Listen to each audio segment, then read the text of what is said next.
Good evening, and I'd like to call to order the meeting of the Carson City Airport Authority for Wednesday, August 20th, 2014. It is 6 o'clock now, and we are meeting at the Sierra Room of the Carson City Community Center. Tamara, if we could have the roll, please. Chairperson Williams, Vice Chairperson Hutter. Present. Member Griffin, Member Posick. Present. Member Shirk. Here. Member Stotts. Here. Member White. Here. A quorum is present. Thank you. If we could stand and join me for the Pledge of Allegiance. I pledge allegiance to the flag of the United States of America and to the republic for which it stands, one nation, under God, indivisible.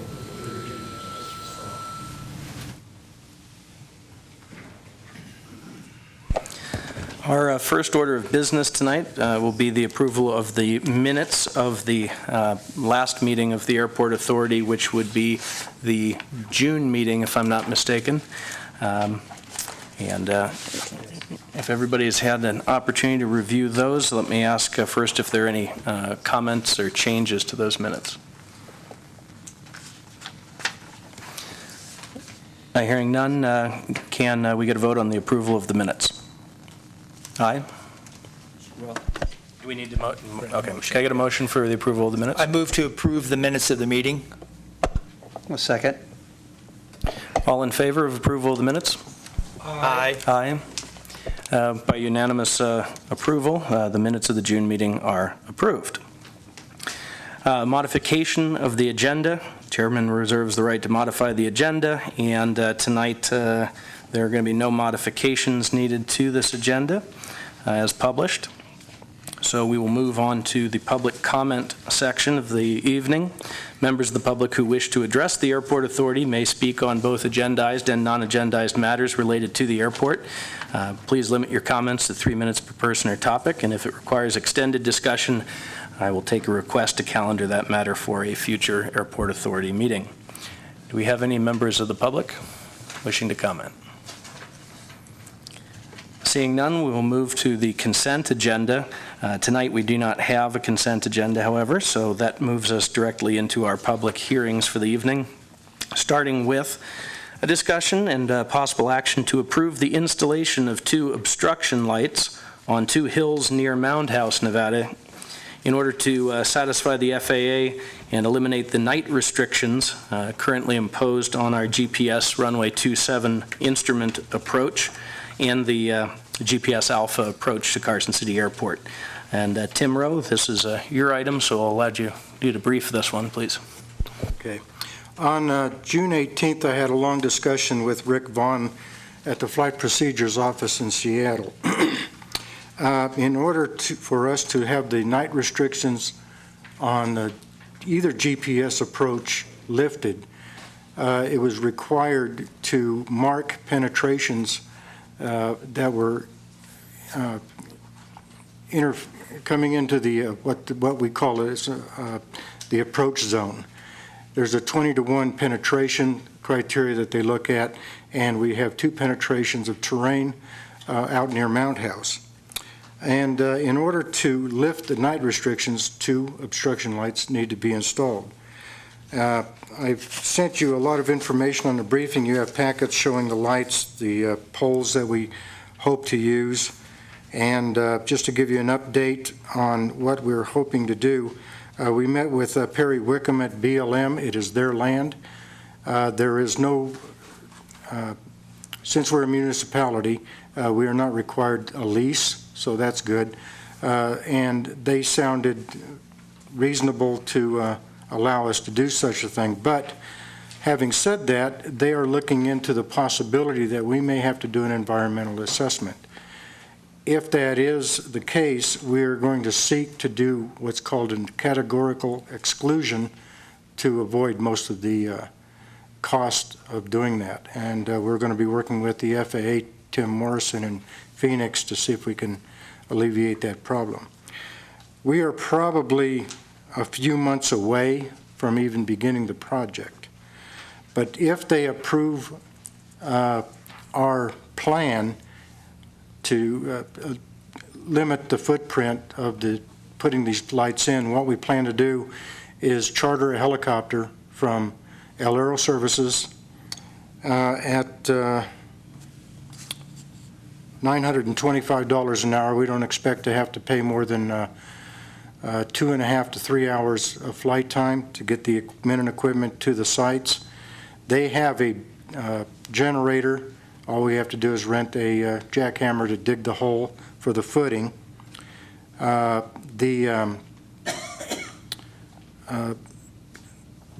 Aero has a concrete bucket. They can put concrete in it at the airport, haul it up there, dump it, they smooth it out, put the footing in, and then come back a week later after it sets. Install the pole, which is about, from ground to the light, is about 11 feet tall. We figure that's about high enough to keep prying hands away from it and, be workable for the light system. The lights are solar-powered LED, have a 4 to 5 year lifespan on the batteries, and we think those lights will work very well for us. The lights themselves are about $1,600 a piece, and Titan Electrical has given us a quote of $13,800 to install the poles, the footings, and attach the lights.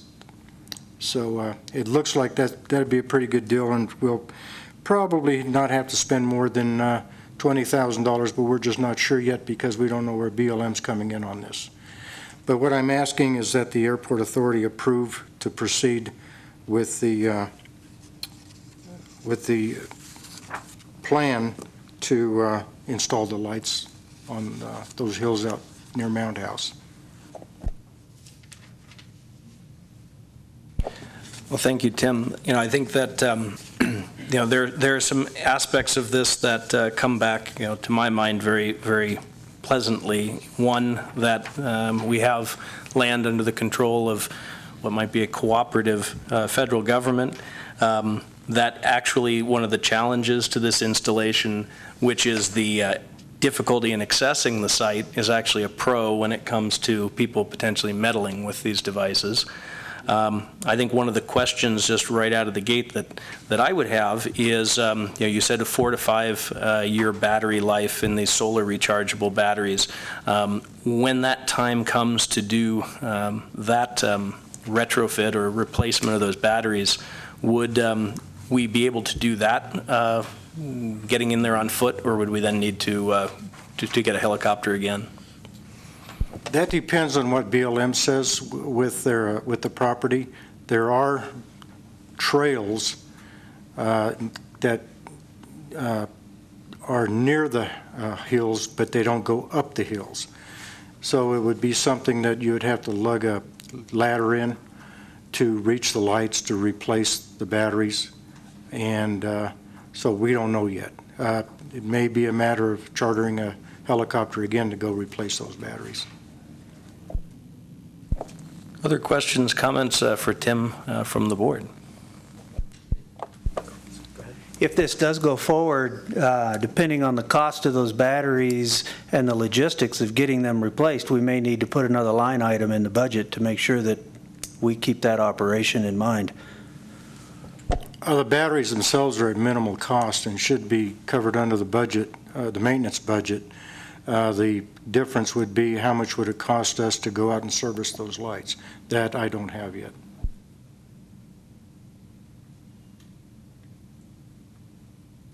So, obviously this is an important step in, achieving one of our real stated objectives, which is to increase the usability and the attractiveness of the airport from a business development standpoint and a safety and a usability standpoint, to have our visitors or our based operators actually be able to utilize that approach after dark. And that, along with the, I guess, the concurrent effort to get the Category C and D restrictions lifted, is I think a big step. The question that does need to be asked is, if we were in the area of $20,000 or so, do we have budget bandwidth to cover that? I talked to Beth Cohn, and she has told me that we could spend the money and go for a adjustment in the budget next year. to satisfy that. But yes, we can handle that. Okay. Well, this is good to hear. I guess, there are probably a slew of technical questions and things we can get into at this juncture. I think that the question is, one of proceeding to understand the unanswered questions. Again, what would be the need for the environmental impact study? Can we get that waived? That really probably affects, well, that's both dollars and timing. Do we feel that we could get that answer fairly quickly? I'm hopeful that we can get it fairly quickly, but one thing that we do know is because the obstruction lights fall under a non-precision approach, it is fundable by the FAA. So even if we have to do an environmental assessment, which would take a lot of time to do, it's still recoverable by the FAA's funding sources. So we can get a grant for that. Would a grant potentially cover the actual purchase and installation of the lights then as well? That's correct, it will. So I guess one of the questions to be asked as we look at how to go forward would be, what would that process look like, and how would we inject this into the FAA grant cycle, and how does that fit into the timing of doing this project? I mean, is there any possibility that this is before winter in one case or another? Can we go ahead and do it and collect later? Does this all have to go first through the 2015 cycle? And maybe that's a good question for Jim.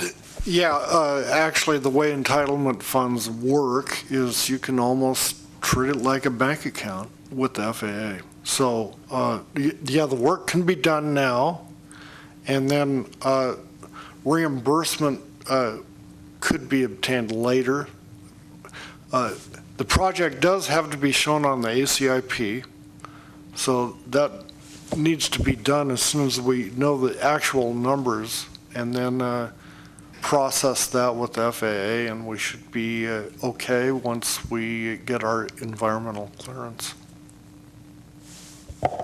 The FAA also has been very willing to work with us on this. Tim Morrison at the Airports District Office in Phoenix has been helping us a lot with a lot of advice and information about how to go about doing this, so they are on board. Any other questions on this one? Well, I suppose then at this point, to recap what you said, Tim, you'd be looking for authorization to proceed. Of course, you can obviously proceed with the information gathering, but is the question then for a tentative approval of funds to execute the project if that all checks out? Yes, I am seeking approval to expend the funds. If we can get all the numbers worked out with the BLM and the FAA, we want to proceed as soon as we can to get these obstruction lights installed, hopefully before snowfall. Mm-hmm. And the environmental impact study, if necessary, do we have a sense of what the cost of that would be? No idea. Okay. If it's a environmental assessment, it could be costly, but if it's a categorical exclusion, that's minimal. We do those all the time. Then at this time, I believe we'd be looking for a motion to approve not more than $25,000 for the installation, the acquisition and installation of the LED obstruction lights to be installed in the interest of lifting the night restriction on the instrument approaches. And that would, of course, be a tentative approval pending, a final number. But I think if we were to say not more than 25,000, probably be safe. 25,000 is kind of a magic number too. Under 25,000, we can proceed and contract for it. Between 25 and 50, we need to get additional bids or additional prices on it. Above 50,000, we have to put it out to competitive bids. So, yeah, not to exceed 25,000 works perfectly with the statutes, too. Would anybody like to tender that motion? I move to approve the installation of 2 obstruction lights on 2 hills near Mound House, Nevada, in order to eliminate the night restrictions for the GPS runway 27 and for the GPS A approaches, not to exceed $25,000. Do we have a second? Second. Further discussion from the board? Do we go to discussion, comments from public on that? Any comments from the public on the motion that's been tabled? Hearing none, I'll go back to the board. And if there are no further comments, then I would ask that we take a vote. And all in favor of the motion Mr. Shirk has made. Aye. Aye. By unanimous vote, the motion carries.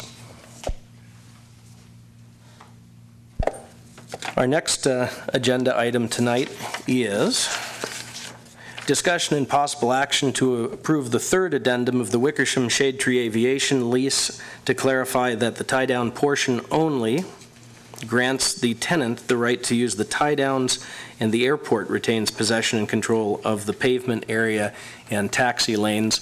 And Steve will give us a briefing on this, and this, as I understand, is really in the same fashion as the amendments we've been making to leases at the appropriate time to make that clarification as it does affect our FAA funding for ramp space. Steve? That's exactly correct. Over the years, what we've done is we've amended the language of the leases that were originally done back in the 70s and 80s.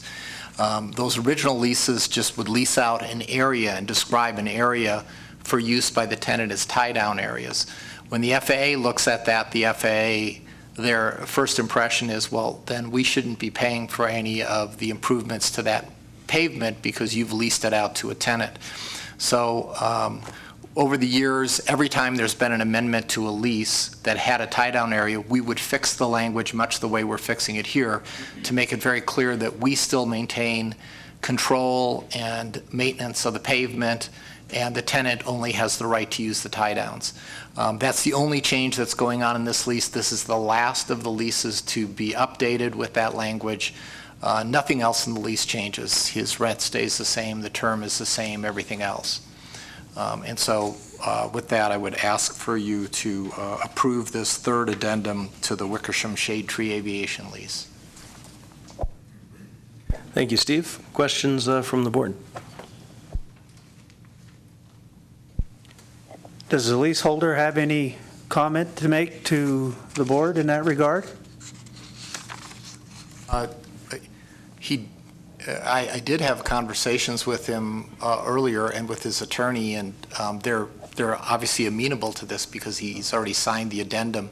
From his standpoint, it's a positive because we can use FAA funding to do our renovation of the ramp, just like we're doing right now on the south side of the airport. It allows us to do it on the north side in this area. And to us, it's an advantage because it allows us to go forward with renovation of a crumbling ramp. So it's really a win-win. He was anxious for us to get this process so that he can talk to us about other issues related to his lease. So, yeah, so he's on board.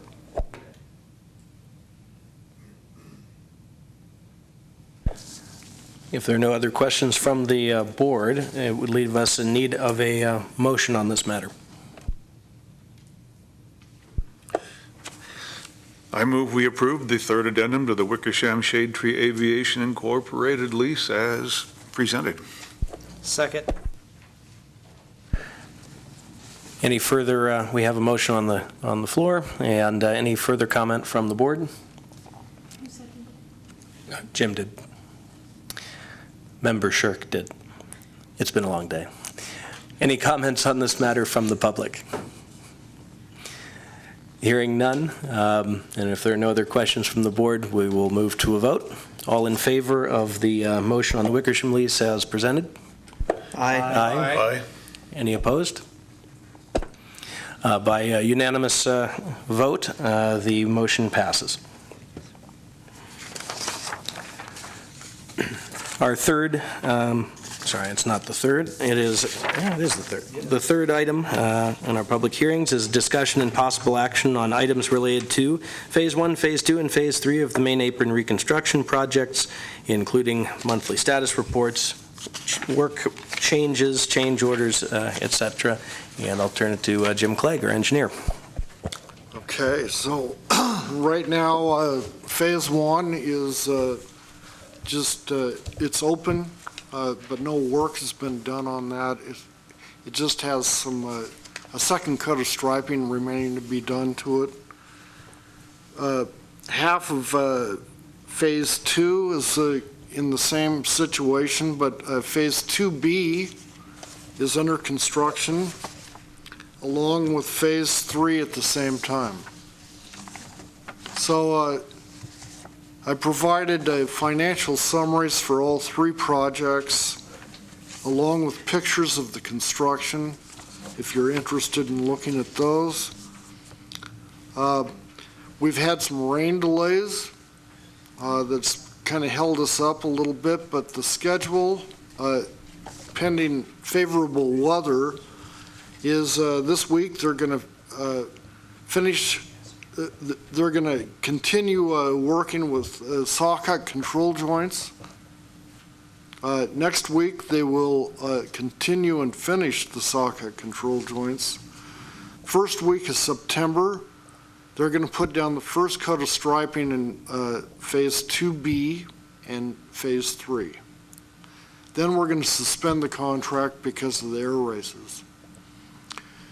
But the ramp space will be usable for tie downs during the air races, and that's really what we're up against. Once the air races are over, we're going to resume the contract September 17th, and we will fog seal the entire apron and provide a second coat of striping, and then we're also going to do the runway work, which is an action item for tonight. It's a change order number 1 to the main apron reconstruction Phase 3, which is AIP 27. So we approached the FAA and let them know that we're running under budget, because especially from the engineering aspect, because we're able to combine all these projects at one time rather than treat them individually as was budgeted. So there's a lot of cost savings there. And what we wanted to do was use that money towards the runway, because in our ACIP, we've got maintenance of that runway scheduled for like 2 or 3 years down the road. And we have the opportunity to get that accomplished now. So anyway, we talked to the FAA. They're amenable to doing that. Instead of using just a regular fog seal that you would see on a street, we want to use a product called GSB 88. Similar, it's got some chemicals in it that penetrates the surface of the pavement, actually rejuvenates the asphalt, and lasts for a period of anywhere from 5 to 10 years. I've seen it last as long as 8 to 12 years at other airports. So it's really a nice product. Then we would restripe the entire runway with 2 coats of paint. And additionally, the original project was to restripe the runway as a non-precision instrument runway. And so that would also be done in conjunction with this. So to give you some financial background, I've got the change order in there. I hope that you had an opportunity to look at it. Basically, what it comes down to is that it causes the project to increased in cost by approximately $32,000. But as I indicated earlier, the engineering savings for the inspection and construction management on this project, we're realizing a savings in excess of that because we're able to do all three projects at one time. So, and if there's a possibility of running over budget, the FAA has offered to amend the grant amount, but I told them that we would only do that if absolutely necessary. So with that,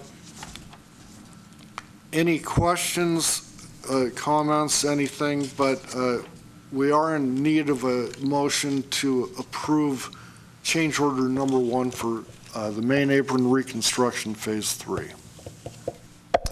Thank you, Jim. Well, I think that there are a couple of salient details in there that that are happy ones. We set out to, I guess in a way, come into compliance with the markings on our runway to properly mark that runway to reflect its status as a non-precision instrument approach runway.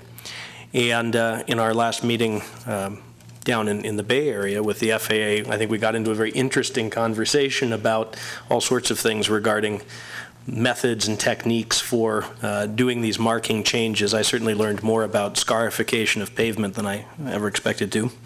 But what's neat here is that thanks to the efficiencies that we were able to find, and you said, Jim, from the Atkins side in project management, because we've tiered these things together or staged these things together, we end up with the ability to conduct this work with effectively a zero net change to the budget impact and the cost of the overall project. That not only feels good from a dollar standpoint, but simplifies the process because we don't need to change the grant. And in the same breath, I would say, though, that it is comforting to know that the FAA recognizes that things can happen and that they are prepared to accommodate that grant if it turned out to be necessary. The other thing I just wanted to note is that the use of the GSB 88 to do this resealing, I guess this tackles a runway maintenance item a couple of years early. Obviously, that resets the clock a couple of years early. So in some sense, maintenance that would be deferred is not deferred. But from the sounds of the capabilities of the product, and maybe this turns into a question, does that actually end up extending the cycle for the next resealing of the runway to a point out further than we would have expected? Our second cycle to have been, or about the same place? Probably about the same place. We're really long overdue in doing maintenance on the runway. It's probably 7 years old now, which Time is flies. amazing. It seemed like just last year we reconstructed it. But that pavement's starting to get old, and to prolong the life of that pavement, now's the time to do the maintenance. But because of these other pavement projects, we kept pushing that maintenance out further and further. So I think this is the opportune time to do it. So we're not particularly early, let's say. I mean, it's not like, not like replacing the laces in your week-old pair of sneakers type of thing. Yeah. No, that's good. I think that, I'll shut up here, but, I think that one of the things that we recognize is critical is you pay the money and you make the investment to, do a construction project like building that runway. Then it's all about keeping it up and not letting it get to a point where it's degraded and the maintenance costs get out of hand. So, great. Thank you for that, and I will turn to the board for questions.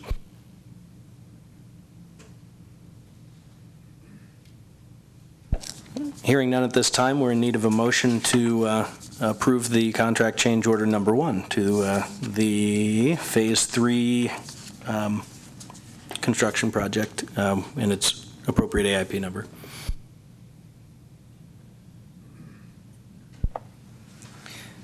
I move that we approve change order number 1 to Phase 3 main apron reconstruction contract. Need a second? I second. Member Stotts second. Member Posick, no, sorry, Member Stotts seconds that. And go back to the board for further questions or comment. Hearing none, I'll turn to the public for any questions. And hearing none, we are in need of a vote, and all in favor of the motion to approve contract change order number 1. Aye? Aye. Aye. Any opposed if there be any? Hearing none, the motion carries unanimously.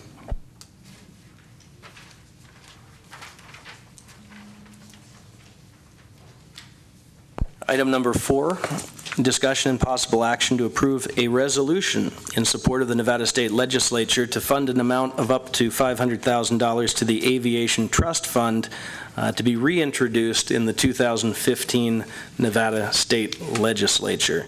And who wants to go first? Council Tagus. Yeah, I can jump in. Back in 2001, the legislature created the Nevada Aviation Trust Fund, and the purpose of the fund was to find a way to assist counties, cities, and municipally owned airports in meeting their matching grants so that they could get their matching, they'd have their matching money so they could get the FAA grants.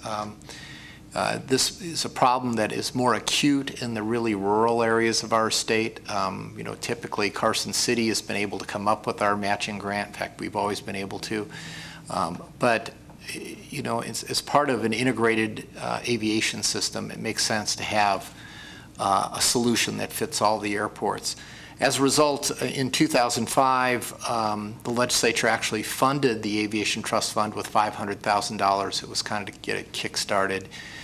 In addition, they designated an aviation license plate in which the registration fees, a portion of the registration fees, would go into the Aviation Trust Fund. We got a lot of mileage out of that $500,000 in 2005. Throughout the state, we got about $19 million in actual work improvements grants that turned into work and improvements throughout the state. Carson City actually got some of that money. So now the Nevada Airports Association is approaching the legislature once again saying, hey, look, the license plates really haven't materialized with a lot of money. We don't have any other sustaining area, but if you put $500,000 in, we can turn it into $19 million again. And that's very attractive. It's a very attractive sales pitch because we're in a state where we're trying to get economic development going, and here's a way that we can do $19 million worth of improvements in infrastructure for just $500,000. So against that background, the Nevada Aviation Association is approaching the legislature, and they've asked each of the airport members of the association to provide written support of this bill to seek funding for the Aviation Trust Fund. As a result, the action that we're asking you to take is to adopt a resolution supporting the request to fund the Aviation Trust Fund. This is not a request for the Carson City Airport Authority to spend any money. It's purely a request that these funds be included either in the governor's budget or done by the legislature directly, both of which are strong possibilities at this point. Tim? I'd just like to reiterate, in 2012, Carson City received $15,000 from the trust fund, and during 2012 is also when all funds in the trust fund were expended. That $15,000 bought $300,000 in funding from the FAA. And so it's been a boon to us, but it also helps, like Steve was saying, the rural airports out there that either they're small and they don't have a lot of money for matching funds, and it helps them stay in operation and make improvements. One of the questions that I had, because you mentioned this, Steve, in your comments, is that you mentioned two things. One, that the fund does not apply to Reno or Las Vegas, and you also, in the comments, mentioned that there is sort of a knock-on or a tie-in to our UAS activity, the Unmanned Aerial Systems activity in Nevada. And the thing where those two things come together, I guess, in my mind, is STED. And so when it's mentioned that these funds, or the trust fund doesn't apply to Reno, is that to Reno Tahoe International Airport, or is that not available to any airports under? It's the airport authority. So Reno Stead does not get it, neither does Elko, and the Clark County Aviation does not get any. Mm-hmm. So it's truly the rural GA airports that get this money, along with Carson City. Mm-hmm. Carson City is almost on the threshold of not qualifying, but it still does. The UAS activity, there is some significant activity at STED, but there's actually activity going on throughout the rural airports. A great many of them already signed non-disclosure agreements with different companies so that they can begin doing testing. Some of that information is actually public at this point. For example, L3, who is a very large defense contractor, is doing high-altitude testing out at Silver Springs. So, yeah, there is UAS activity at STED, and STED, in many respects, is ideally suited for some kinds of activities, but other activities are going on throughout the state. We see UAS activities as a great economic engine, a lot of potential there, and this kind of helps us get there. Well, it does. We campaigned hard as a state to win the ability to be one of those sites, and you can't do it without the infrastructure that makes it all possible. So even though I think that we are blessed at Carson to have the larger tax base, the economic the activity on the airport that allows us to fund most of our own matches, and we manage those funds well, and we've seen what we can do with that. That's not always the case, and GA is a team effort. So whether you look at it from the standpoint of jumping in to help our friends out in the countryside, or whether you look at it from an overall Nevada economic development standpoint, I think this is a smart thing for Nevada to be doing in stride with its UAS site investment, and from my standpoint, I'd say is something that we would want to be seen as advocates for. But I will turn to my colleagues. Questions or comments on this matter from the board? What's the actual source of the money from the state? Do they take it out of the general fund? I mean, you said the license plates aren't getting it done, so where do they actually find this money? That's correct. We're talking about general fund, and so ideally this would be included by the governor in the governor's budget. And we've had discussions with members of the governor's staff that have been very encouraging. They are really focused on getting UAS activity and other aviation activity going, getting that process going in the state of Nevada, so it dovetails nicely. But ultimately, Governor Sandoval makes those decisions, and that decision of what's in and out of his proposed budget will be his, and it's premature to say what he will do. So what division of the state government will administer this fund? It'll be administered, currently the statutes provide that it's administered by the Nevada Department of Transportation and their aviation group. And so when we last got the $500,000 back in 2005, they came up with a procedural arrangement for how airports could apply for the funds, and they prioritized and they distributed the funds. And Jim reminded me, we didn't just get the $15,000 in 2012. There was one year where we got $50,000. I think that was in 2005. So it's been pretty good to us. I mean, when you think about it, there's no other deal out there where you can come up with 6% of the money and have somebody else come up with 94% of the money. And so when you look at it that way, this is one of those programs where you really want to get your 6% in there because that gets you the 94%, and then you can do big things. Other questions? Member Steps? I just have a comment. It seems that since this isn't going to cost the airport authority any money, and since it is going to benefit the airport, maybe tremendously, as well as other airports, I cannot see any objection to doing this. It just seemed like a plain old old-fashioned good idea.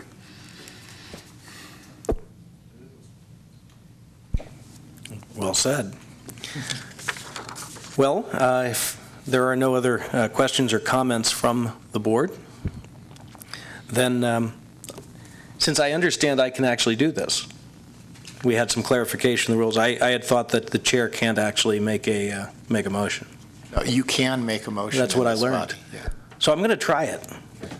So I'm going to move that we support the Nevada Airports Association in this effort to secure trust fund, aviation trust fund funding through the governor and the legislature, and authorize the staff to provide a letter of support for this effort as presented. Second. Second from Member Shirk. Further comments or questions from the board? From the public? In that case, we stand in need of a vote, and all in favor of the motion? Aye? Aye. Aye. All opposed?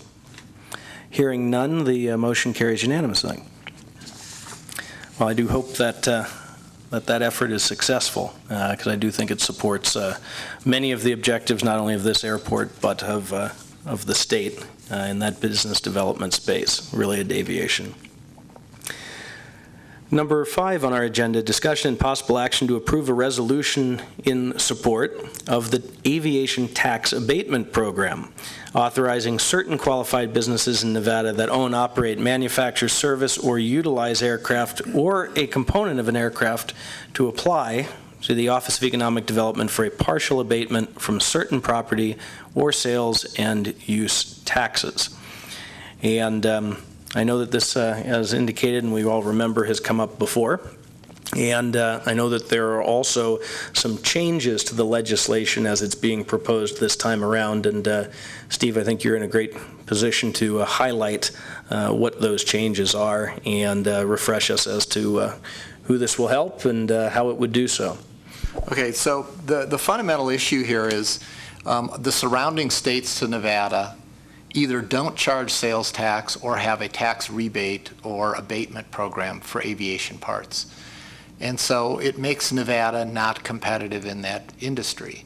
And so as many of the airports and many of the local governments talk to people who are moving their aircraft out of state to have them worked on, and basing them here but moving them someplace else just to work on them, it kind of dawned on the aviation community, well, we should do something about this. And the Reno-Tahoe Airport was one of the early leads on this. And last session, they put together, with the support of a number of airports, a bill, Senate Bill 385, attempting to have a tax abatement for certain purchases of aircraft parts.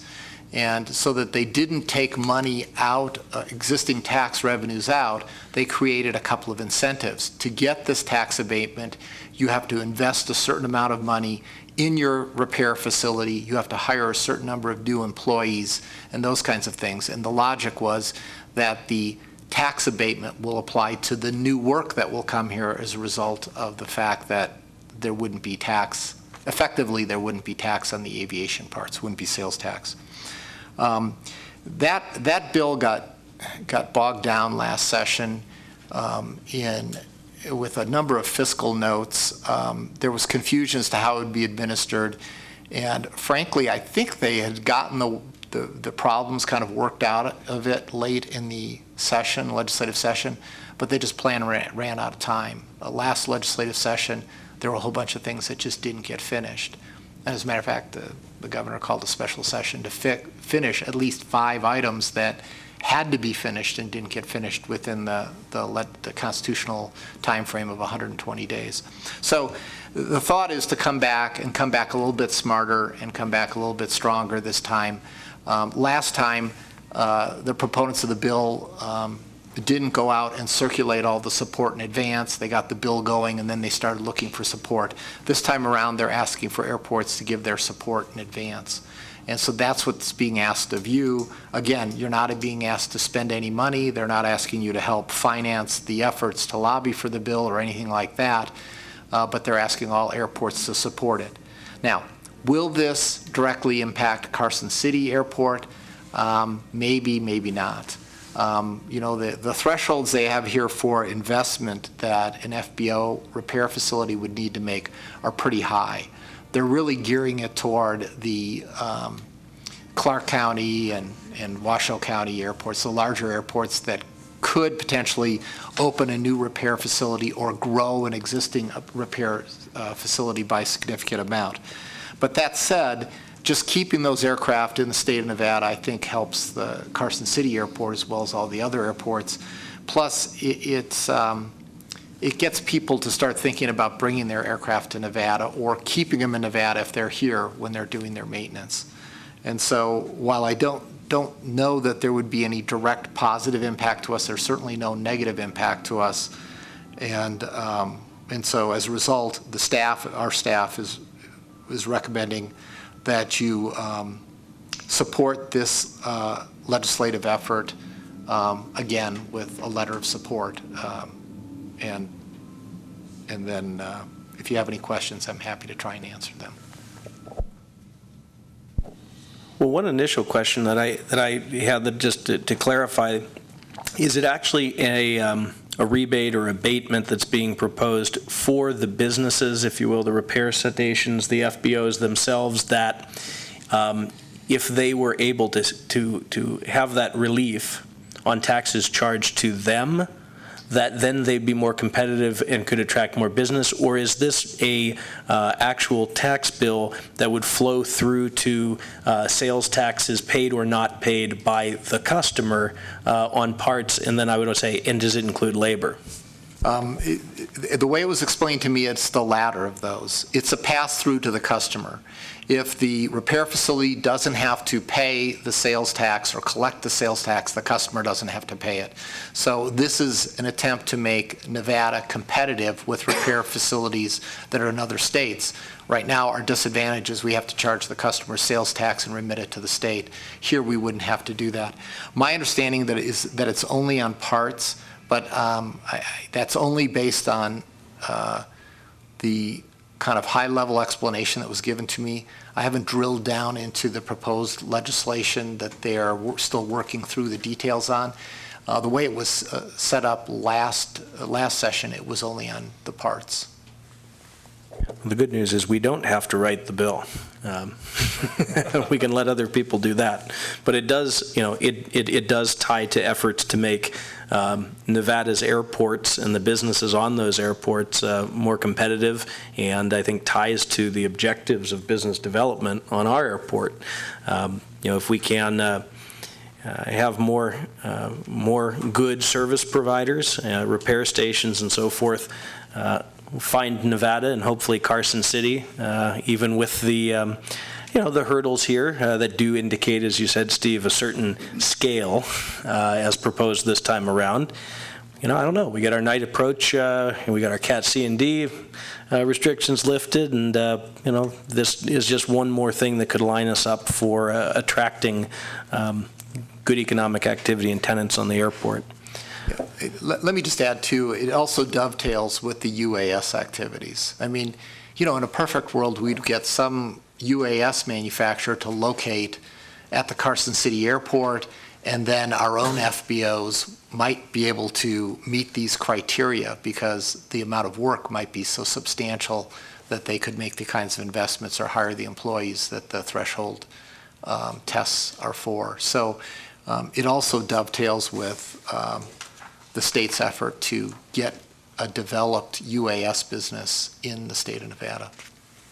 Well, that's actually a really interesting element to this, because I really hadn't thought this through, but I was up in Oregon. I was up in Oregon at my avionics shop, right? Okay, having some work done on the Aerostar, and I was talking to the guys, and they said, we're really looking into how we tap into the UAS repair business. And I thought to myself, well, wait a minute now. What the connect was is, as we look at the federal level of how do you integrate unmanned systems into the civil airspace, and what are the likely rules and regulations that are going to go around everyone focuses on the operation of those platforms and of those unmanned systems.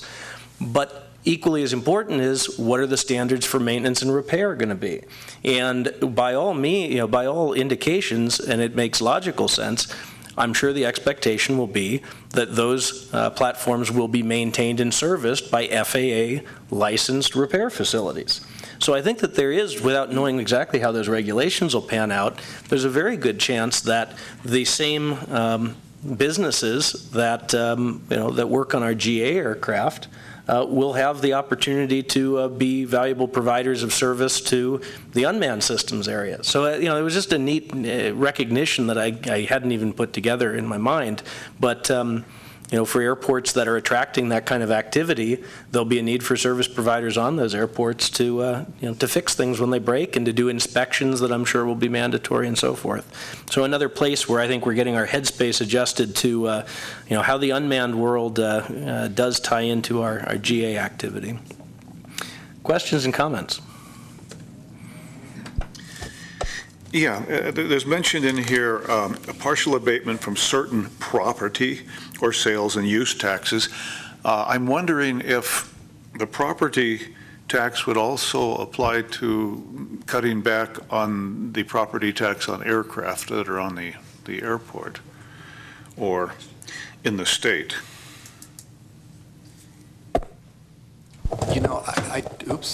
I didn't see that in the last session, Bill, that it would somehow abate the personal property tax on aircraft that we all pay on our aircraft. I don't know if that's being proposed to be included in this new version. But I just paid mine, and it's remarkably inexpensive. Of course, I guess that just indicates that I don't have an Aerostar, but. It's a lot less than Washoe. It would be have a little bit of an effect on the airport revenue if the property taxes were on the aircraft here were diminished, but I don't know how big an effect, because that would depend on how much the taxes were lowered. Well, the way the bill is structured, it shouldn't reduce any existing taxes. It might diminish the growth in taxes. If you attract this business here, they may get an abatement on the new business, the new stuff that's going on. And so we might not see as much growth if that growth were to otherwise occur and we were to otherwise collect the personal property tax. But it's not like we're putting at risk the existing property tax we're getting, if that's what you were thinking. Well, if the property taxes were lowered, it might draw some of those airplanes that are registered up in Oregon and Texas and these other places, and might induce them to come back home. So maybe that would be a good thing. That might be, but I think that's kind of beyond the scope of what these guys are looking at. That's just another idea to explore out there. I compliment you, Phil, on picking that up, because it is potentially germane to our revenue at the airport, and my feeling is that it doesn't mean, okay, so if one of these businesses who would benefit from this bill were to move here and, let's say, have an aircraft and base it here, that somehow this package would reduce the property tax they'd pay on that airplane. But that's your question, and that's a darn good question. I would tend to think that to the extent that property tax is involved in this, beyond just sales and use tax, it might be a reduction in property tax for other sorts of property of the business, but why wouldn't potentially an aircraft be included in that? So, it may end up being a de minimis effect, but it's the right question. I don't think this is going to be suddenly everyone on this airport qualifies for this, but that's exactly the right thing to pick up, is where could the potential negative impact be of something like this? Do we have, Steve, from that property tax word was in the agenda item. It was not in your brief, and I don't know where it does or doesn't appear in the bill. Does anybody, let me ask this question, does anybody have concern, along the lines of what Member Stotts asked, that support of this could have a negative effect on the airport?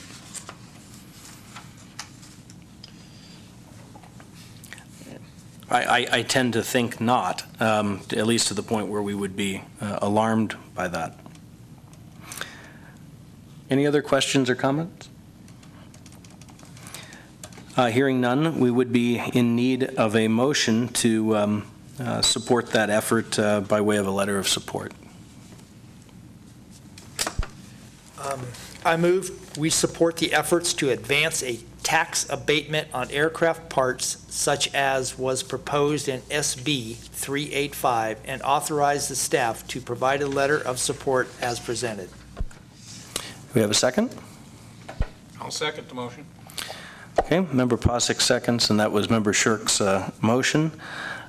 Further comments or questions from the board? Hearing none, I'll turn to the public. And if there are no comments or questions from the public, we will move to a vote on the motion. All in favor of the motion as presented by Member Shirk? Aye. Aye. Aye. All opposed? Hearing none, the motion carries unanimously.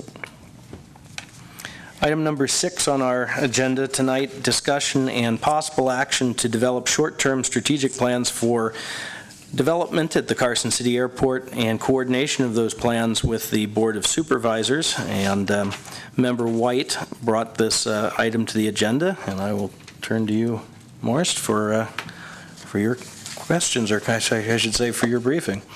Thank you. What we have here basically is my philosophy of being in front of situations rather than reacting to them. We have coming very soon in the next few years redoing our master plan. I've sat through several of those sort of things with the city and other entities, and it seems like those are always a rushed operation where you sit around and about a day and a half you throw a whole bunch of ideas on the table and then assemble them into, in my opinion, a fairly disjointed document that you have to start working on. I think here at the airport we have some things that are really foregone conclusions that need to be taken care of, and in areas that it's appropriate, I think we should start building those foundations now, so that when we build our master plan, we're ready to go to work on it and not spend a good deal of time getting ready to work on it. What you have there in front of you is not intended to be a fully inclusive list of ideas that we need to work on. I think going forward, if there's any sort of monetary expenditures or actual legislation or policy issues that we want to have addressed so that we can move forward on some of these things, that would need to come back to this board so that you're aware of what we are thinking about doing. I think building those relationships and having a little closer relationship with the city and some of the entities that it deals with is going to be in our favor as we move forward. In particular, one of the things that concerns me is that according to the state demographer, we have a couple of other counties out there that are going to far outpace us in population growth, and I think they're really going to be looking at increasing their airport facilities as well. So I foresee a pretty substantial competition for monies and efforts all the way around. In particular, Lyon County, according to the state demographer, by 2031 will have 68,655 people. Carson City is going to be sitting at 60,000 in 2031. Now, obviously, that's quite a ways away from what our projected build-out is at 80,000 people. But I think this master plan we're getting ready to put together needs to address what that airport needs to look like at build-out. And that's going to be a pretty substantial document and a pretty substantial forward-looking exercise to get us there. And that's why I want to start now building these relationships.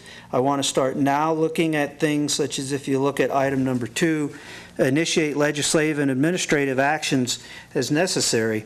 If you look at our founding document, section 9.2B talks about disposal of any airport properties must go to public auction. I think you've seen in the past when people have wanted to lease a piece of property, that's a pretty huge stumbling block, because these people don't seem really happy about coming up with an idea and then being in competition with anybody else that comes along. In my view, I think when we lease a piece of property, we're not disposing of it. So that's one of the things I want to look towards, creating some sort of policy change, legislative change, whatever it is, that allows us to do these leases without being encumbered with a public auction. Now, I truly believe that public properties need to be given back to the taxpayers when we're not going to use them, but that's not really what our airport is doing in that regard. So that's the kind of things that we talked about in our meeting, Jim and I, Tim, and Mark Stranka from Moss Adams. And I think it's appropriate, that Tim actually is the lead person. He is the manager of the airport. But like I said in item number 3 there, we need to identify a person that really has a lot of energy and a lot of time and a passion for the airport to dig into these things and bring us to a point where we can have an effective master plan in a few years.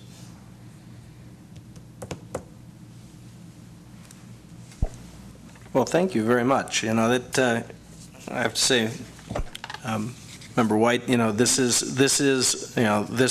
a critical point that we need to be ahead of things, not reacting to things. That when you look at something as important as the airport master plan, that it needs to, before the moment is upon us, we need to do the groundwork, start the conversations, start identifying, as you point out, the salient facts of where are we now and where will we be down the road. And not end up in a place where it's like, oh no, we got to get this thing done, and then there's just a lot of hustle and a lot of rush. Not to suggest there necessarily would be, but there could be. And it's prudent to be asking these questions. And I was not, and I'll just apologize, familiar with that meeting and the legwork that went into that. I would ask if there are any further color, comments, or thoughts from those who were involved with that, Member Shirk or Tim Rowe. Sure. I think the meeting was very productive, and it was just a general meeting and trying to just lay the foundation from Mr. White's point of view, and then we kind of just tagged along with that and brought other ideas forward. But I think it was a great discussion. I think it opened up the idea of a dialogue to present this and get this to the Board of Supervisors as well, and to have Tim in the dialogue and see what we can move forward maybe at a quicker pace. I don't know if that's the right word or not. I apologize if it isn't. But, I mean, to get this moving now rather than wait. And I think it was a great discussion. And I think, Tim, your input on it. Well, I always thought that the airport and the city benefits from land leases, personal property taxes. I did a real quick calculation the other day. The city made with real and personal property taxes from the airport, approximately $335,000. We got $202,000 out of that. So the city benefits. There's other monies go to the schools, other entities, but it is in the best interest of the city and the airport to work together, in my opinion, to come up with some strategic plan to present to the Board of Supervisors, Nick Morano, others, to come up with an idea, how can we work together to cooperate to move the airport forward, and the land outside the airport to be developed in some fashion. We've got a lot of land, great, it's zoned industrial. We're ready. We just have to have the structures in place and the will to go out and bring business in, and the marketing strategy just to do that. And so the meeting we had was productive. We threw around some ideas. They're good ideas. There's some things have to change, and we'll slowly get to those ideas as we proceed along.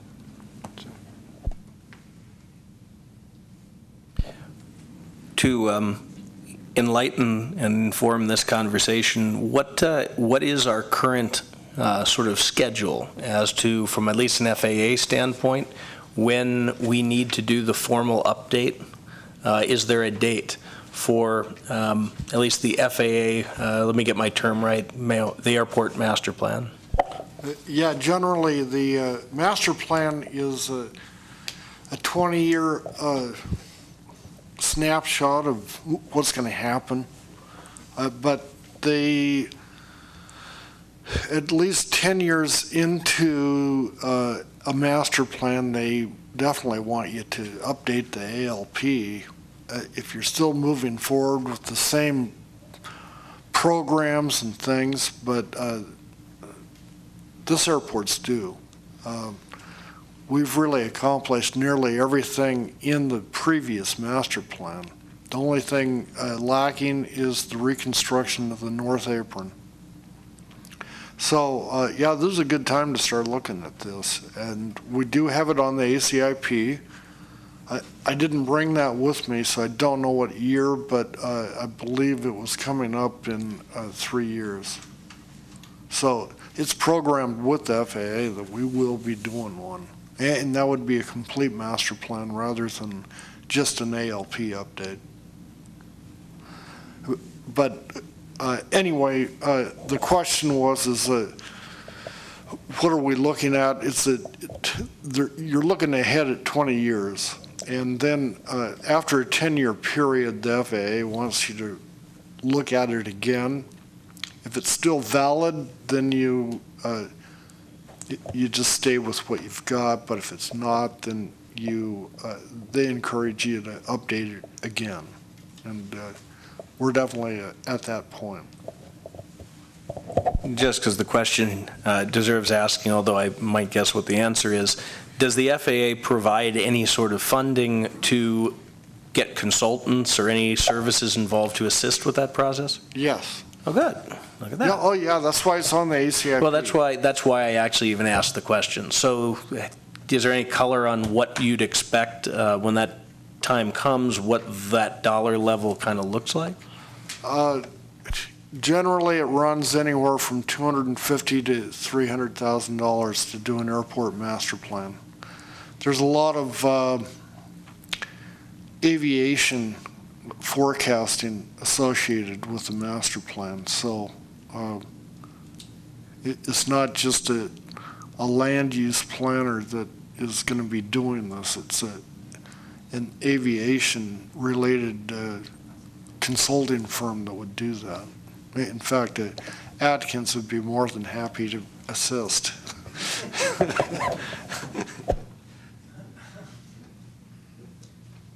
Well, one of the things that I think is always a challenge,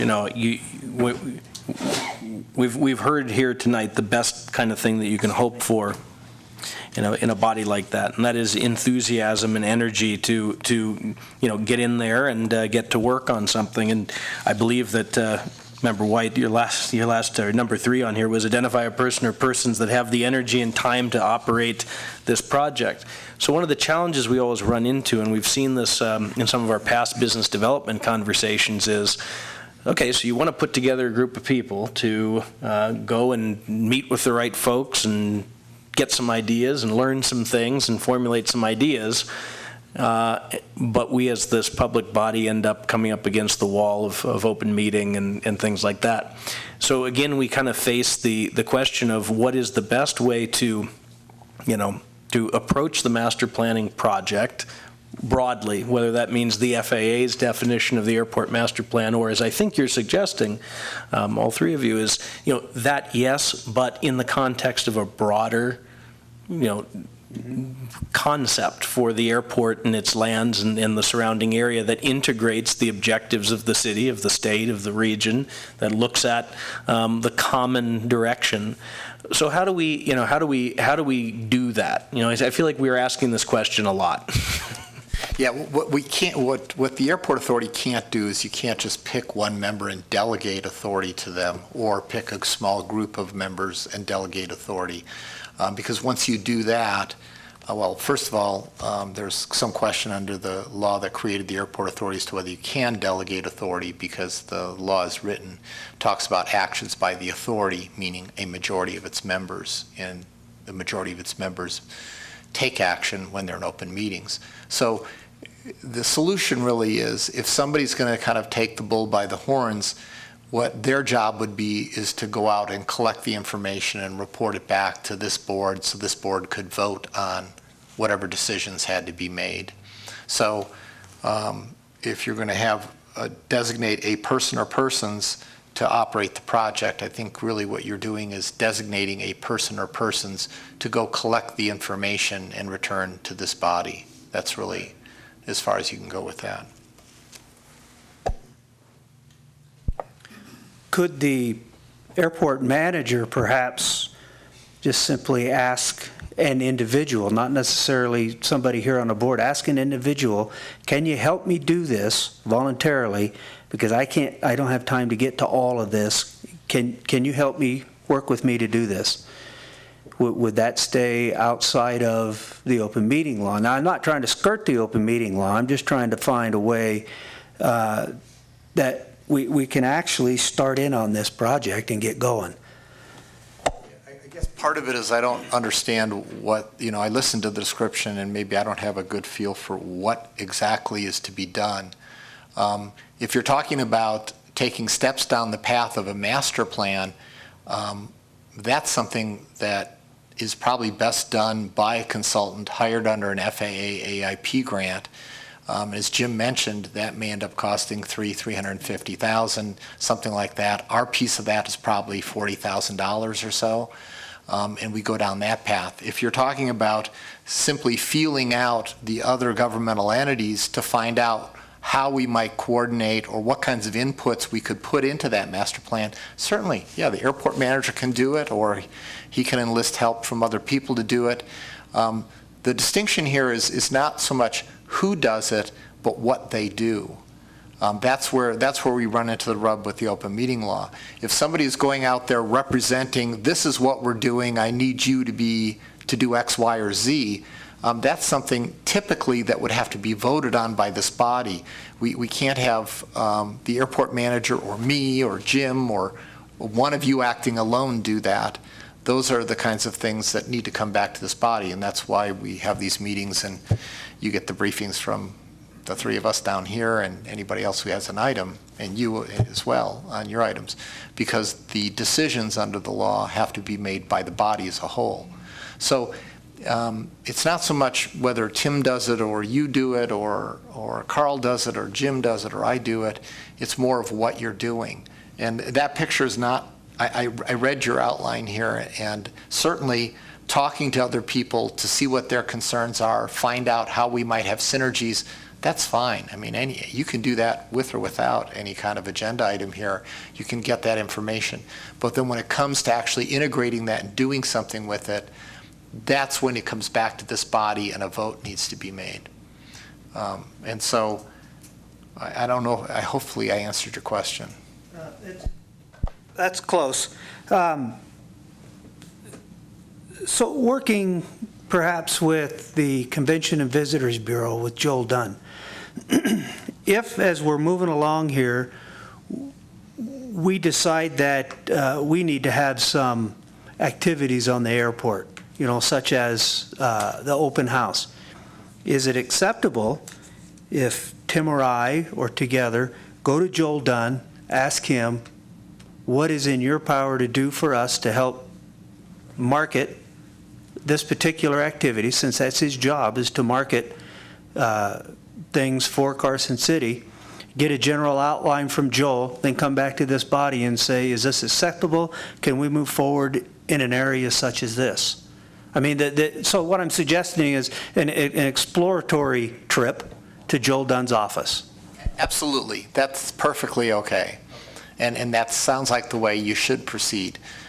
Go out there, find the good ideas, find other activities that other people either have planned or might imagine and suggest to you, work together, and then come back to this board for approval of the airport authority to do it, or do its part in that response. But I saw some other things on the list that I just don't understand. Create an airport improvement district. I don't know what the thinking is there, but whenever I see create a new taxing district, all my alarms go off, and it's kind of like... As they should. Yeah, as they should.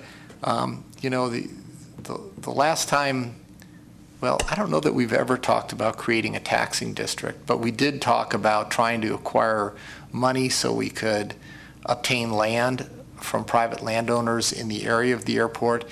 And unfortunately, when that was mentioned last time, and it was mentioned purely as an idea, the residents nearby came to our next meeting with their torches and their pitchforks, and they wanted to know why we wanted to kick them out of their homes, which was something that was not at all what was intended.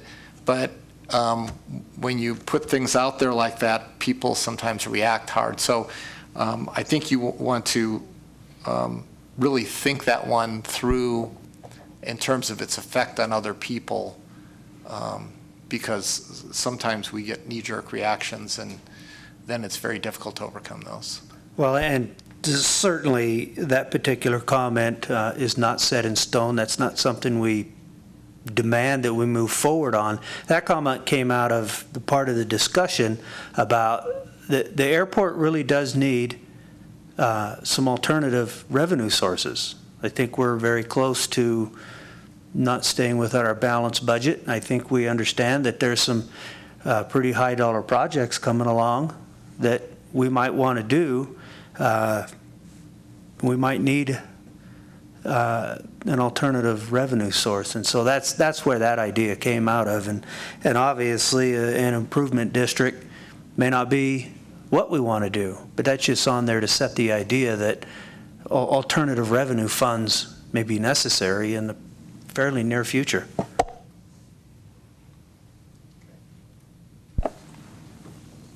Any other? Yeah, Steve? I was going to bring up a question for Member White. These three places, the Carson City Mayor's Office, Convention and Visitors Bureau, and Economic Development, do they have any funding to partially sponsor this open house and or advertising for this open house, or any projects to improve our quality of our airport? I know that Joel Dunn has the authority to write a check in just about any manner he wants to. I know that the governor is the chairman of the board there on his economic development, and I think the governor can write a check if he wants to. But I think the real idea is those were just simply some of the areas we can go look to and find out that question that you just asked. Just to add to the Convention Visitors Bureau, I have approached them. I was a little late this year for next year, but for 2016, I am going to be in the front of the line with my handout for grant for the open house. I think that this is all heading in exactly the right direction, which is, very much in the spirit of what Guy stimulated, Chairman Williams stimulated in our conversations. Keep the brains on and let's be thinking.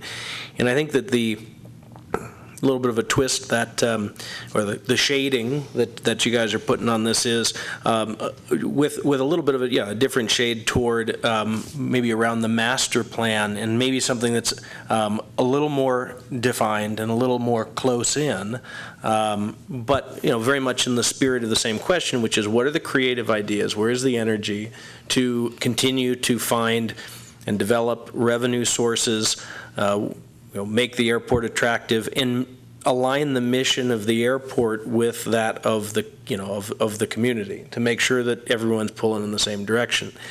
All good things. I think the question comes down to, one, I think this is a conversation that we should continue and not lose sight of, and continue to hone and develop and let these ideas sink in. And I hope that everybody will bring more of these ideas and further the discussion that's been started here. One thought that comes to mind is, as we go out, and I think it's very important that we do, to connect with the offices, the organizations in the community that we need to share ideas with and get ideas from. What is what is the the vision statement of the airport? What is it that we as the authority see as the objective? And I know that's part of what we're trying to develop. That's kind of what becomes a master plan. But someone's got to be a liaison.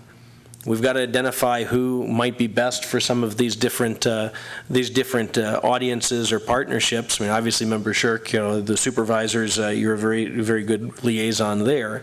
By example, airport manager, he serves in the capacity as the face of the airport and has a lot of capability to do that. And individual members on this board have relationships and capabilities. I think the trick is making sure that if we're going to go out, we go out with a coordinated message, and that we go out with targeted objectives for what we'd like to find out. Now, part of this, what this stimulates in me is, I have not been through an airport master plan cycle before. I don't know if any of us has. And there are those in this room who definitely have. I personally would like to have, if you will, airport master plan for dummies. Are there resources that we can all be directed towards that give us, at least from the standpoint of what the FAA sees this as, starting from that nucleus, some homework we can do, some reading we can do to sort of level set the knowledge here about what that activity, formally speaking, looks like. So we can then kind of huddle up from there and say, okay, well, now that we all understand that, let's shape some of these into some more, targeted, directed places. So I was kind of curious, and maybe Jim's the guy to know about this. I mean, is there a way other than kind of going to the the federal regulations to understand sort of how this activity works and get a primer on it? Yeah, there's an appendix to the design manual for the FAA that discusses the master plan process. So what I'll do is extract that. You don't want the whole design manual, so I'll extract that appendix and send it out to the members. I think that would be an excellent start, and that's only, of course, a piece of the picture. But I think, I don't know, give me some feedback on this, but does this feel like the kind of thing that advances, knowledge is good to have first, and as you said, early. But the building blocks, the level set, and the knowledge of all of us who are going to be involved, I think is important to start with. Yeah, I think that's probably a very good idea for the folks that have not had the pleasure of sitting through a master plan development meetings. One of the other things, too, that comes to mind is the slow pace that government works. Now, I don't want to get in a big rush, which is what happens when you wait till it's time to do that. But I also don't want to wait from month to month to month to take the next step. And that's kind of what I was looking towards Steve for, was does the airport manager, does the chairman of this board have the authority and pick up the phone and say, I think you need to go do this. Go visit with this person, get this information. Do we have to wait for a monthly meeting to actually keep moving forward on something we need to do? And again, keep him in mind, I don't want to skirt the open meeting law, and I don't want to get in a big hurry, but keep this thing moving. Yeah, you can collect information. That part of it you can certainly do without offending the open meeting law. I hear that question, and that's the answer to that question, but I also hear lots of ideas out there, and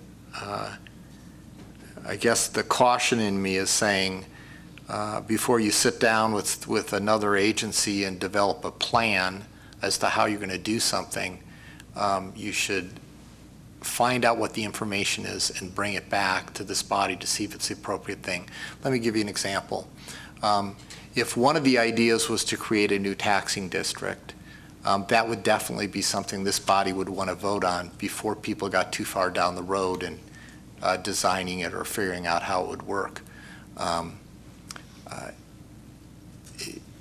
Along those same lines, it may be much more productive, instead of looking at ways for other agencies or other people to come up with money to help the airport, it's probably better for the airport itself to look for new and creative ways that it can raise money on its own, not simply shifting it from one agency to another. And I think the way that exercise would work is you look at the attributes of this airport. What is it that makes it special, different than other airports? What product can we sell? And develop that as a revenue source. There's no question about it. It's much harder than asking somebody else for money.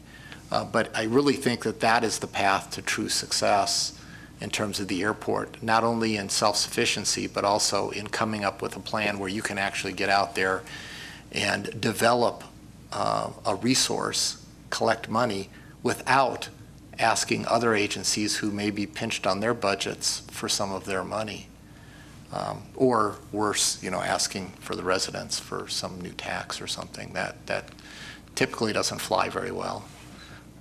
No pun intended, aviation pun. And I, thank you for that, Steve. And I think I'd like to maybe inject here that, the interface with the agencies that are given as an example, in a way we kind of got distracted by what was, a case of if we wanted, just to put heads around, for getting support for the open house or something like that. But I do think that your message is not so much about even going out and getting direct economic support. It's about how do we coordinate the missions, right? How do we engage with these folks for not just dollars, but ideas?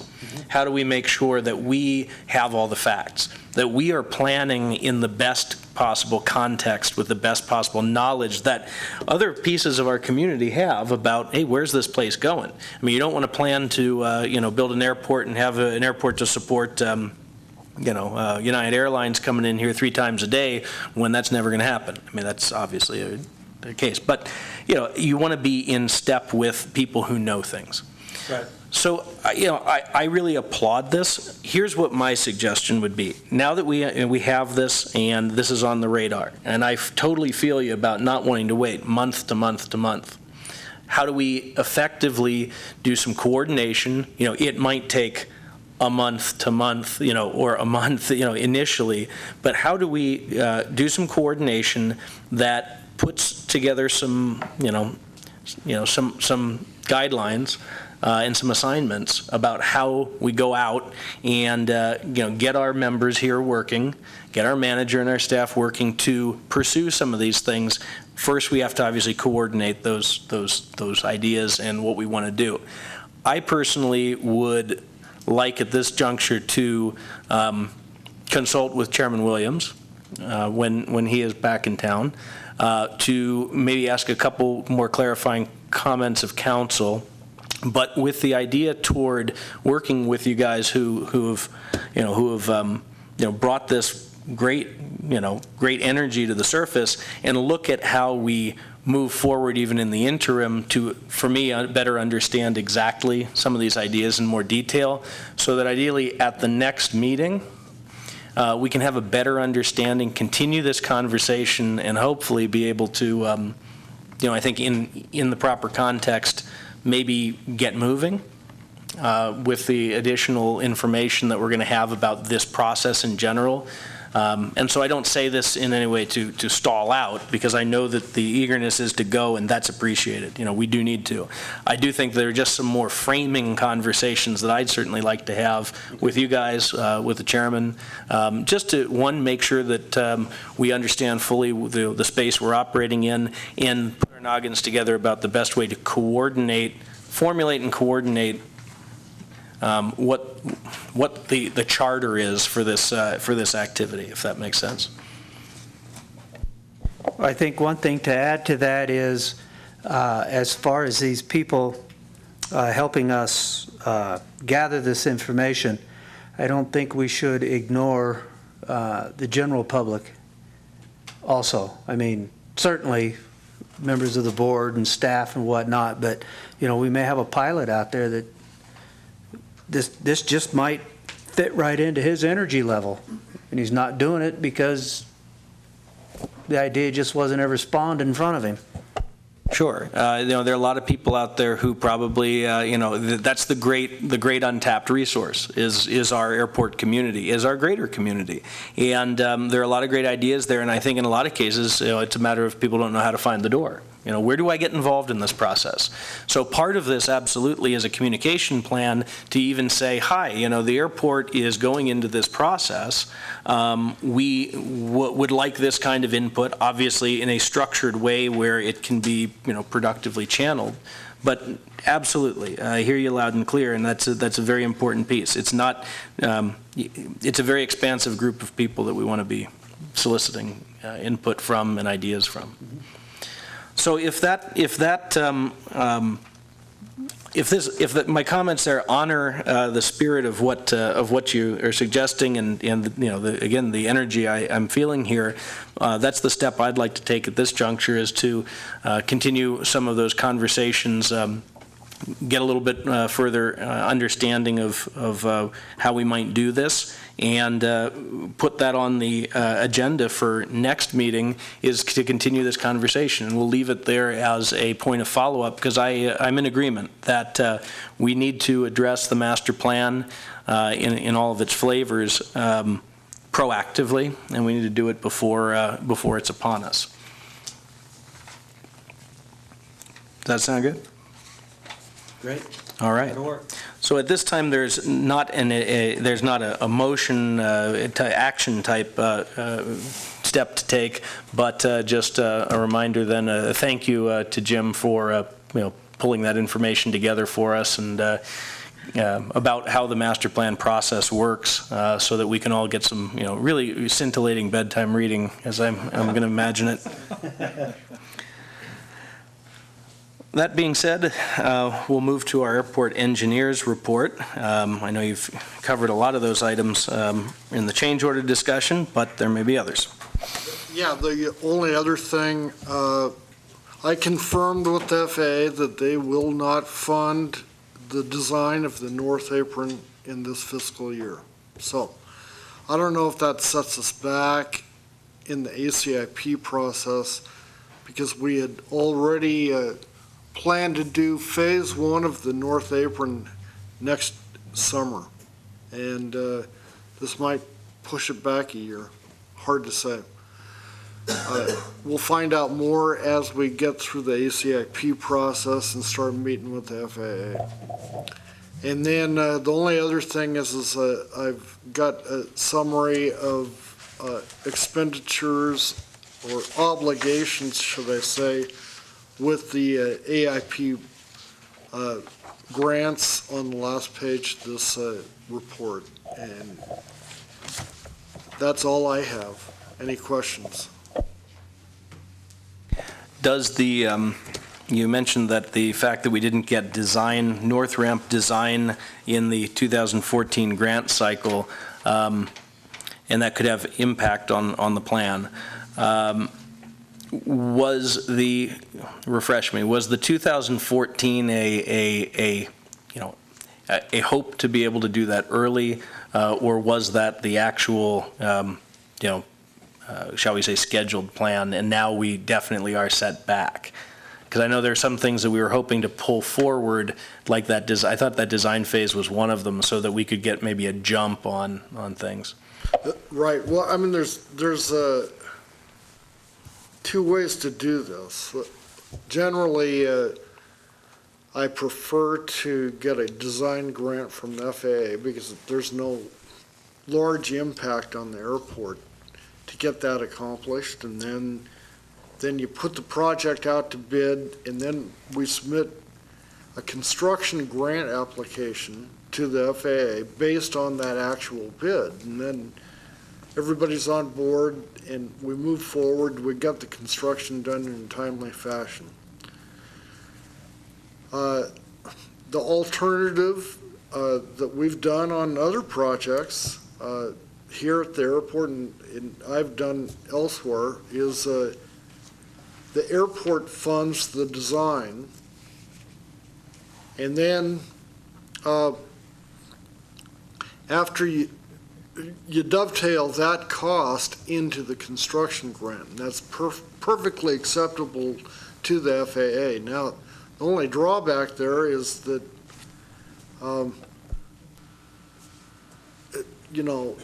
if the airport's got the appetite to actually do that, because it's pretty expensive. I think that we estimated our design fee to be $167,000. And so that's pretty tough for the airport to handle. And that's why we're really trying to get this design grant. In fact, I reminded Tim Morrison the other day that if they happen to have any extra funds, we'd be more than happy to accept them. Always a good reminder, but with those dollar numbers, I think that it probably all gelled in our heads when you $167,000. You have two elements there. One is the cash flow impact, yeah. Right? I mean, okay, so could you carry that cash flow burden through that financial cycle? Treasurer Posick shaking his head no, as I think we all know. And then there is the risk, of course, that if you do that and something happens, some lovely act of Congress, Congress, some externality, some economic shock, some scenario where that funding doesn't become available, then it's not even just a matter of carrying the cash flow burden for X period of time. Then you're really hung because when's it going to come back?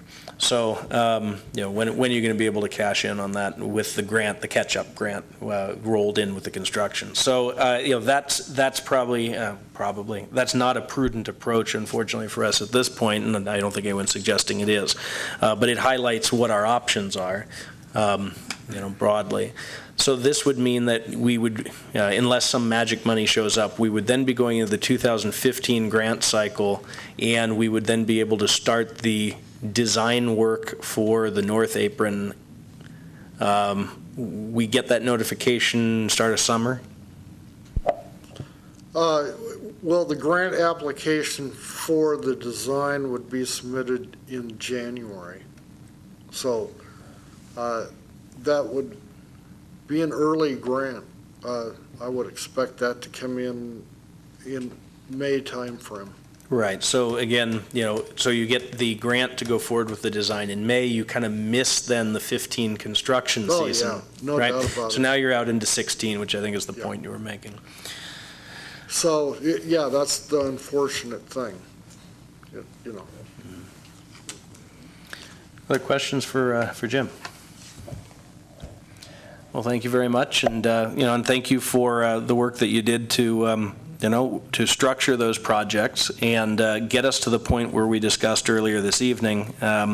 Efficient and smart structuring of things leads to some budget underruns that then can be directed toward other good works, and we We appreciate that very much. The airport manager's report will be next. Tim? To reiterate what we've talked about before about the runway rehabilitation of the reseal and restripe, many of you have seen emails from me closing the runway Monday and Tuesday. It didn't work out because materials and equipment wasn't ready. And we finally got the word today that Granite is pretty sure, almost, kind of, sort of, that they will be able to get on the runway on September 17th, 18th, and 19th. This will close the runway for those 3 days.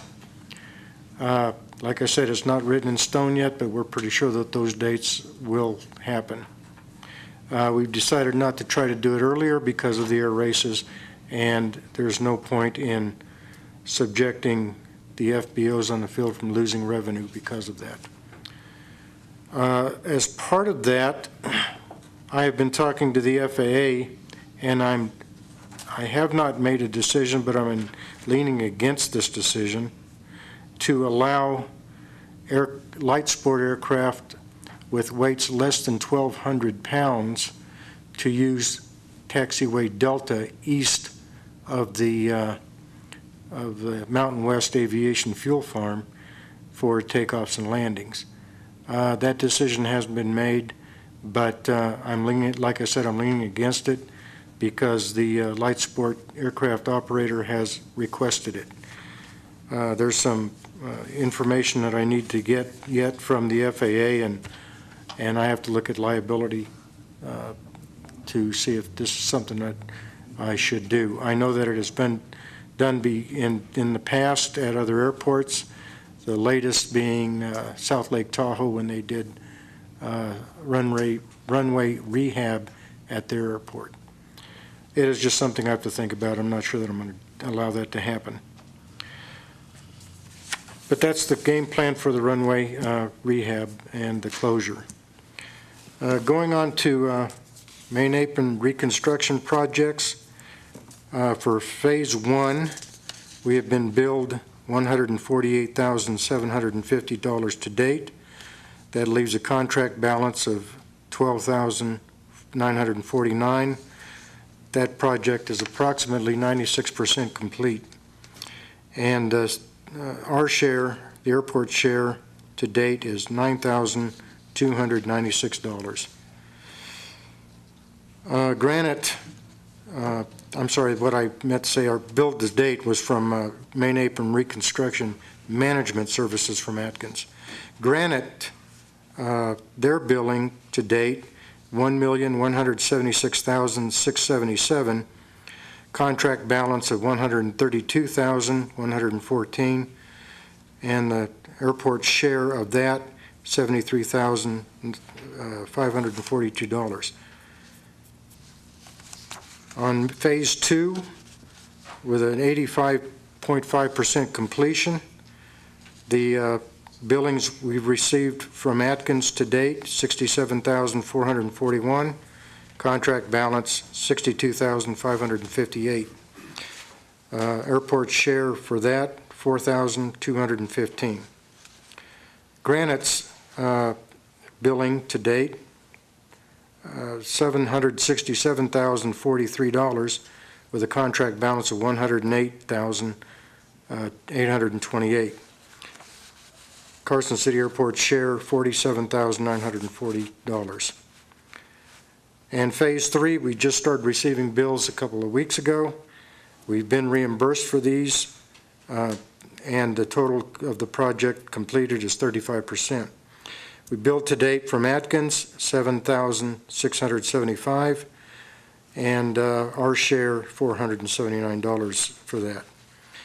Granite's Main Apron Phase 3 construction from the construction payment number 1, $286,154. The contract balance left is $681,812, and the CCA's share to the latest bill is $17,884. So we're As Jim was saying, the rain delay has put us behind schedule a little, but most of the apron is done. The concrete's been poured for the pad out in front of the terminal, and they're starting to saw cut now. They'll seal that, and they are going to stripe the first coat of striping before the air races. How's that going to work? What's that? How's that going to work? It's scheduled for the first week of September. So we will have chains in for tie downs. We'll have chains in for tie downs for the air races. So we will be able to utilize a ramp for parking aircraft. And to follow up, I've been asked by the chairman to provide a budget report.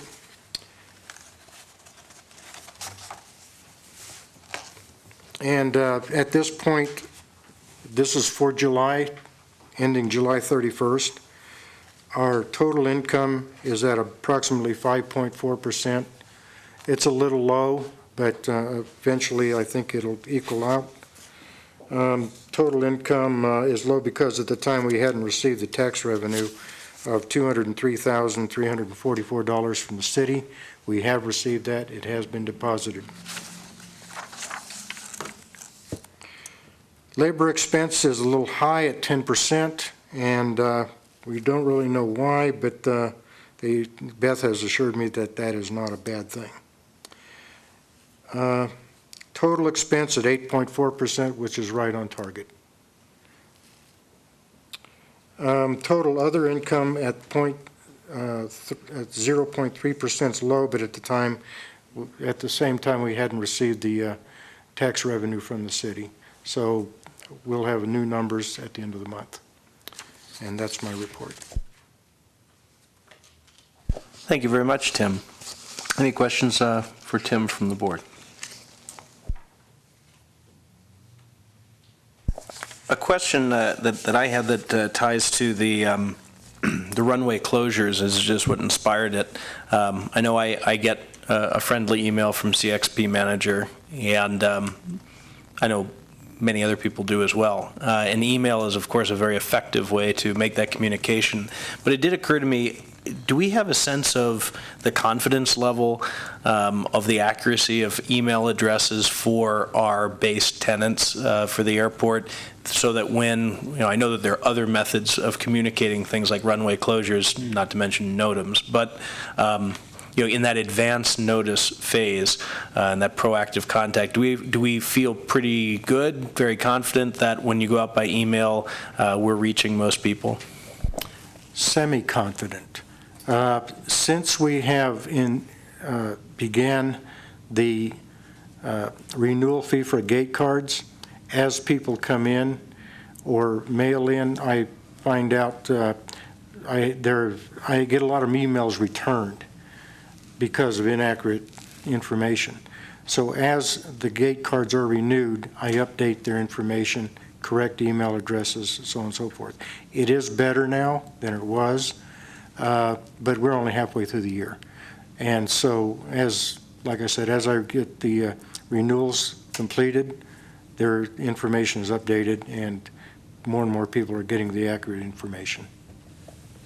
So to the extent that our based operators have gate cards, that as we go through a cycle, as you mentioned, a yearly cycle, that should do a good job of refreshing those email addresses. Where my question comes from is there something we need to do by way of, a questionnaire under your windshield wiper, stuck in your cowling, that needs to proactively collect that info, or does a process like the gate card get us there? It's been the biggest aid in getting us there. As far as some notifications, I print out a piece of paper and put it at each gate in the notice. We have a notice place for notices, and I put that information in there. I try to get it out to everyone, although I stopped short of putting notices on hangar doors as I did with Phase 1. It didn't get to everyone, but I follow up with phone calls to the FBOs, to the associations, let them know what's taking place. And so we try to get the word out to everybody and given enough advance notice. I would like to be able to put out a notice for the 17th, 18th, and 19th, but I don't know that for sure yet. And hopefully I will, and as soon as I know, everyone else will know, and I'll get the word out. Thanks. Member White? No, I'm good. Okay, I just saw your... No. Any other questions? All right, thank you very much, Tim. And yeah, I hope we get that information sooner than later. Obviously, advanced planning is helpful for everybody, but I know you're on it. Our legal counsel's report from Steve Tegas. I don't have anything additional to report. No more billable hours to incur. Can you tell I want to get out of here? Our treasurer's report from Member Posick. Hold the phone here. Yep. Although Steve doesn't have something to say, I'd like to ask him a question. Yeah, you're absolutely right. We can't let Steve off the hook there. Just because he has nothing to say doesn't mean we don't. We have to justify his existence. That's right. Member Stotts. Okay, you mentioned something in one of these things that you sent us in the email about the FAA is changing their policies about what is going to be in hangars, what is allowed in hangars. So my question is, have they already passed this rule, or is this a notice of request for comments? It's actually a notice of proposed rulemaking. So let's roll back for a second. The FAA has issued regulations and taken positions that some airports have interpreted to mean you can only store aircraft in aircraft hangars. You know, and there are a few airports in the area that have fairly strict rules about that. We have had a more relaxed rule in Carson City, and one that we think is in step with the FAA, which is as long as there are aircraft or aircraft parts in there, we don't care if you also have a bunch of furniture or whatever else you wanted to store in your hangar. It might be a motorcycle, it might be an RV. If there's room in there, fine, go for it. But our primary focus is that the hangars are there for aircraft and aircraft parts. The notice of proposed rulemaking by the FAA seems to be stepping more clearly in our direction to say, hey, look, we didn't really mean you could only have aircraft in hangars. And that's really the sum and substance of what's going on. Like I said, that really hasn't been that big an issue for us in Carson City. The bigger issue that happens for us in most airports is the fire department. They're typically concerned about what's stored in hangars. And if there is a fire risk, not just to that hangar, but to also all the connected hangars, because we know they're built in connected arrangements, then they have a real interest in making sure that, you know, the fire codes are met and there aren't things stored in there that could cause problems. That's really a little bit more the rub comes in, because typically the hangar owners like their privacy and the fire department's just trying to do their job, and sometimes there's a rub there. I have to say, in Carson City, we really haven't had a problem in that area either. I have been contacted by other airports that do have more significant problems there. But the FAA action is a notice of proposed rulemaking. I think it's their way of saying, hey guys, okay, we heard that some of you think that you could only have an airplane in a hangar, and that's not so much what we meant. I think this is their way of doing that. At some point, they'll actually adopt a rule, and then we'll all look at it and decide whether we're in compliance and whether we have to change anything here. I've had comments from a few hangar owners to the effect that they would have to pull their hangar privacy from their cold, dead fingers.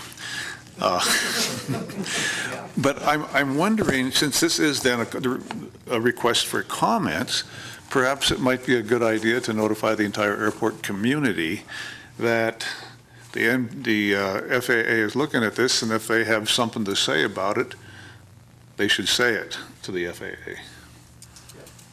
Nothing wrong with that. I mean, that's the idea of the FAA publishing this notice. They publish it in the Federal Register, and we all know that we just get up every morning and read the Federal Register. But no, the FAA has tried to put it out there in a bunch of ways, and to the extent we can help broadcast that, that's great.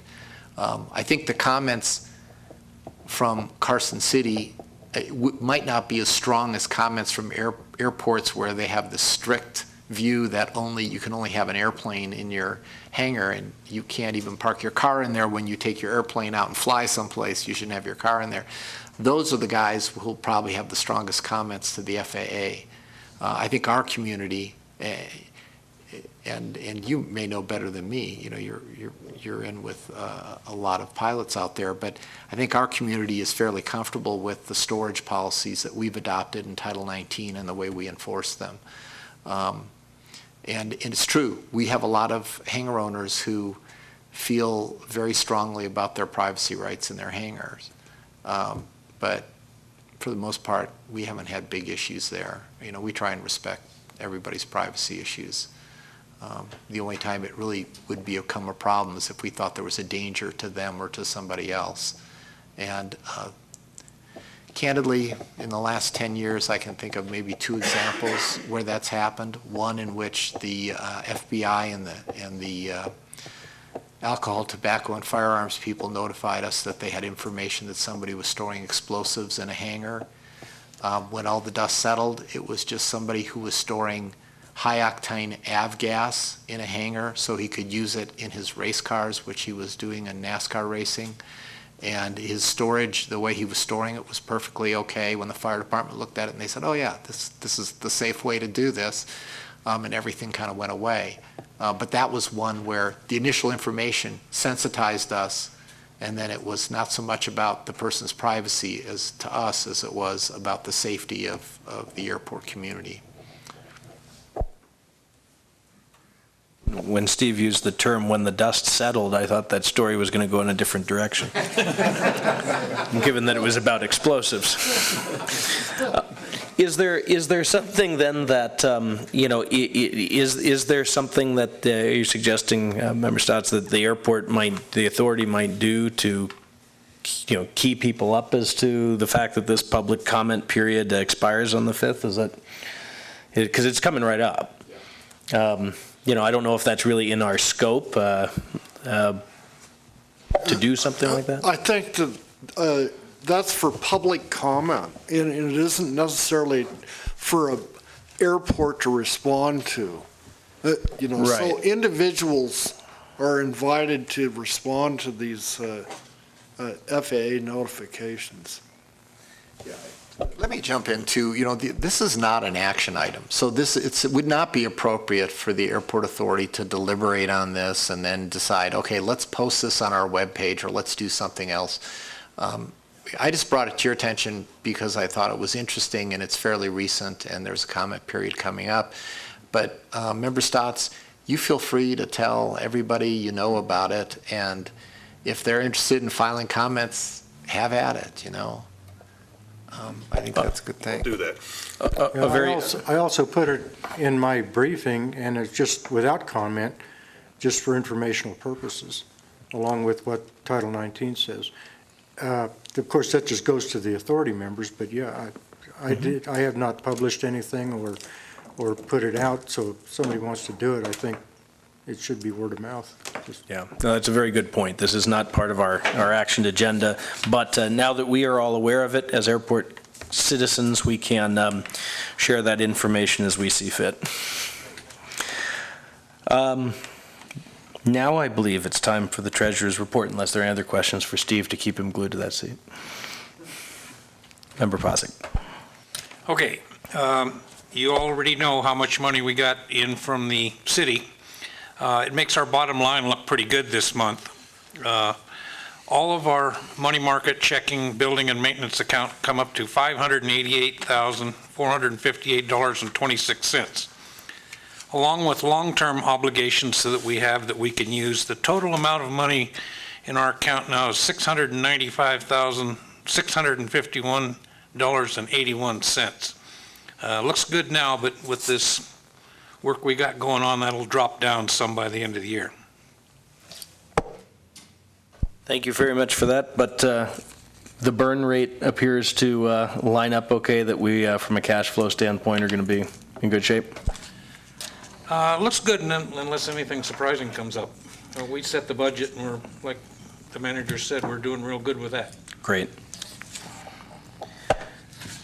Item number L is a report from authority members, and not to keep us here any longer, but there is one item I have, and there may be others, but this seemed like the right place to mention it, because it concerns land that is proximate to the airport, and these are things that we always should keep our eye on. So I've come to understand that note holders on the properties that run in the north-south strip to the east of the airport land, to the east of the north-south taxiway, if you know where I'm going here. So between Arrowhead Drive and the taxiway, or I should say Arrowhead Drive and the airport property that runs along the north-south taxiway, is, for lack of a better word, in play. I really came to know about this through the local real estate folks, that basically there was some potential trading going on in the notes that control that property, and that from there there might be a turnaround to flip that. Meaning, my point being is that there could be some change of ownership coming down the road for that strip of properties.